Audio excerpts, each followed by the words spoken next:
اسلام میں مرد اور عورت برابر ہے لیکن ہو بہو نہیں ہے. برابر ہے لیکن ہو بہو نہیں ہے. اللہ سبحانہ و تعالیٰ نے مرد اور عورت کو فزیولوجیکلی الگ قسم کا بنایا ہے, بایولوجیکلی الگ قسم کا بنایا ہے, مینٹلی الگ قسم کا بنایا ہے. Depending upon the physiological make up, biological make up, medical make up, ہر انسان مرد اور عورت کے جو رول ہے وہ مختلف ہے. مثال کے طور پہ ایک کلاس میں 2 طالب علم, 2 اسٹوڈنٹ فرسٹ آتے ہیں. انہیں ایگزامینیشن میں 100 میں سے 80 مارکس ملتے ہیں, 80 نمبر ملتے ہیں. جب ہم آنسر پیپر دیکھتے ہیں, جواب کا پیپر دیکھتے ہیں, ہمیں پتا چلتا ہے کہ 10 سوالات ہے, ہر سوال کے جواب پر 10 نمبر ہے. پہلے سوال کے جواب میں اسٹوڈنٹ اے کو 10 میں سے 9 نمبر ملتے ہیں اور اسٹوڈنٹ بی کو 10 میں سے 7 نمبر ملتے ہیں.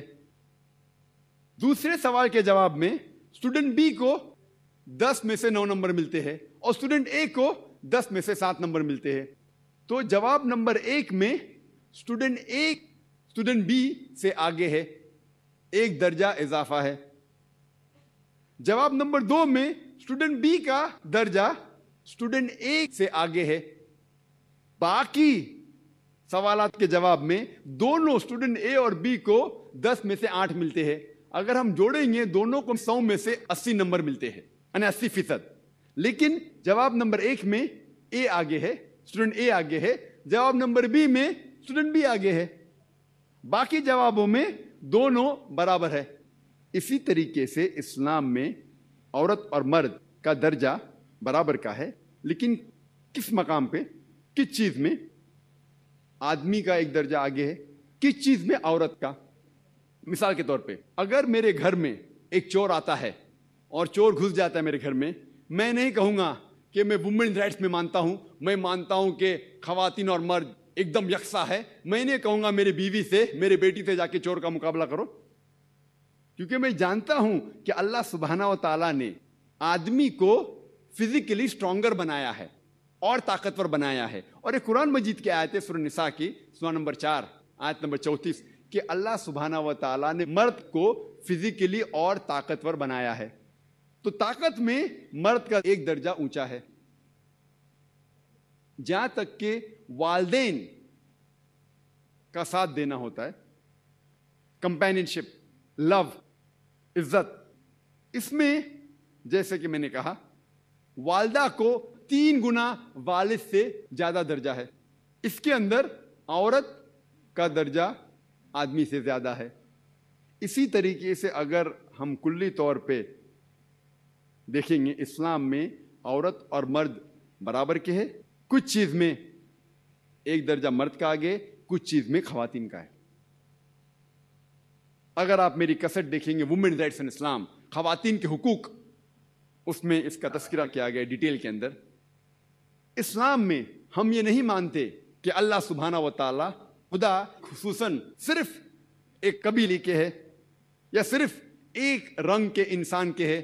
اسلام یہ نہیں تسلیم کرتا, اسلام یہ نہیں مانتا کہ اللہ سبحانہ و تعالی خدا صرف ایک گروہ کے انسان کے ہے, کہ ایک رنگ کے انسان کے ہے یا ایک ٹائپ کے انسان کے. لیکن اللہ سبحانہ و تعالی فرماتے ہیں سورہ فاتحہ میں سورہ نمبر 1 آیت نمبر 2 الحمدللہ رب العالمین, تعریف ہے اس رب کی جو سارے عالم کا رب. عالمین اسے کہا گیا ہے رب العالمین, یہ سارے عالم کا رب ہے, سارے عالمین کا رب ہے, صرف ایک گروہ کا نہیں.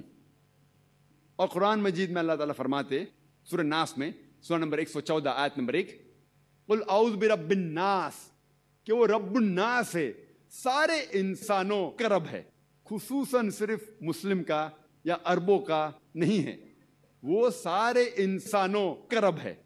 اور کئی آیتیں قرآن مجید میں جو شروع ہوتی ہے یا ایھا الناس, یا ایھا الناس, یا ایھا الناس, او انسانوں, او انسانوں.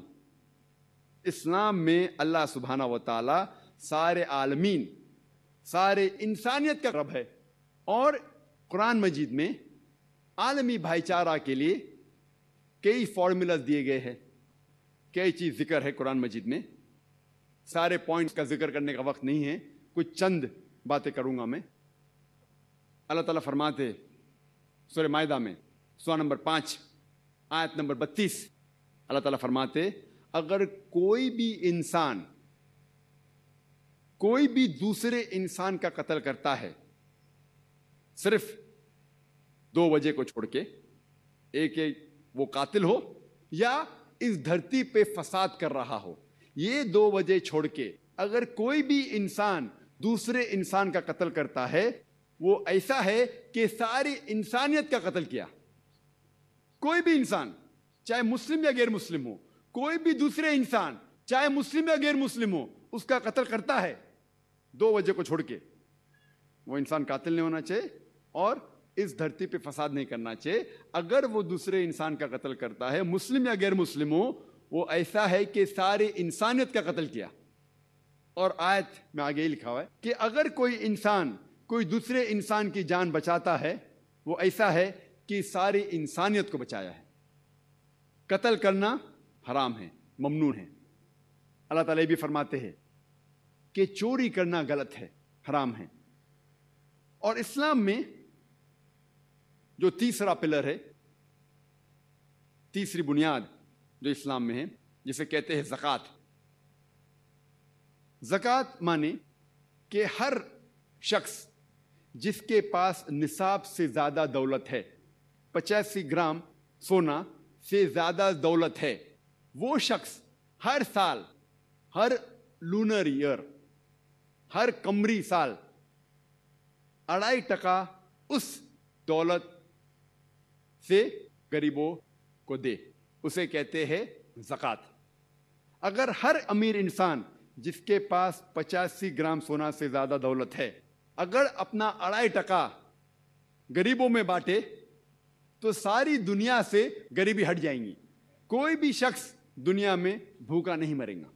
اللہ تعالیٰ فرماتے سورہ ماؤن میں سورہ نمبر 107 آیت نمبر 1 سے 7, اللہ تعالیٰ فرماتے اَرَيْتَ الَّذِي يُكَذِّبُ بِالدِّينِ فَذَلِكَ الَّذِي يَدُعُّ الْيَتِيمَ وَلَا يَحُضُّ عَلَىٰ طَعَامِ الْمِسْكِينِ فَوَيْلٌ لِّلْمُصَلِّينَ الَّذِينَ هُمْ عَنْ صَلَاتِهِمْ سَاهُونَ الَّذِينَ هُمْ يُرَاءُونَ وَيَمْنَعُونَ الْمَاعُونَ.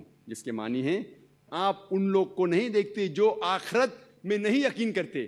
Seest not thou those who do not believe in the day of judgment. آپ ان لوگوں کو دیکھ رہے جو آخرت میں نہیں یقین کرتے اور یتیموں کا حق مارتے اور بھوکوں کو کھانا نہیں کھلاتے. لعنت ہے ان کے اوپر جو نماز نہیں پڑھتے, جو نماز صرف دکھاوے کے لیے پڑھتے ہیں اور اپنے پڑوسی کی مدد بھی نہیں کرتے. پڑوسی کی مدد کرنا اسلام میں ایک اہم فرض ہے. اور محمد صلی اللہ علیہ وسلم فرماتے کہ وہ مسلمان نہیں ہیں جو پیٹ بھر کے سوتا ہے اور اس کا پڑوسی بھوکا رہتا ہے. اگر پڑوسی بھوکا ہے اور آپ پیٹ بھر کے سو جاتے ہیں, ہمارے رسول محمد صلی اللہ علیہ وسلم نے کہا وہ مسلم ہی نہیں ہیں. اور جب ایک شخص نے پوچھا کہ پڑوسی کون ہیں, محمد صلی اللہ علیہ وسلم نے فرمایا 40 گھر آپ کے نزدیک آپ کے پڑوسی ہیں, چاہے وہ مسلم ہے یا غیر مسلم ہے, 40 گھر آپ کے نزدیک آپ کے پڑوسی ہے. تو پڑوسی کی مدد کرنا اسلام میں ایک فرض ہے. یہ سارے جو ٹیچنگز ہے قرآن شریف اور صحیح حدیث میں, یہ عالمی بھائی چارے کو بڑھاتے ہیں, بڑھاوا دیتے ہیں. اللہ تعالیٰ فرماتے سورہ اسراء میں سورہ نمبر 17 آیت نمبر 26 اور 27 کہ اسراف مت کرو. جو لوگ اسراف کرتے ہیں وہ شیطان کے بھائی ہے. اسراف کرنا, فضول خرچی کرنا اسلام میں حرام ہے. اللہ تعالیٰ فرماتے سورہ بقرہ میں سورہ نمبر 2 آیت نمبر 188 188 اللہ تعالیٰ فرماتے کہ آپ اپنی دولت کا غلط استعمال مت کرو اور اس کا استعمال ججز کے لیے مت کرو. جو جج ہوتے ہیں اس کو مت دو تاکہ وہ آپ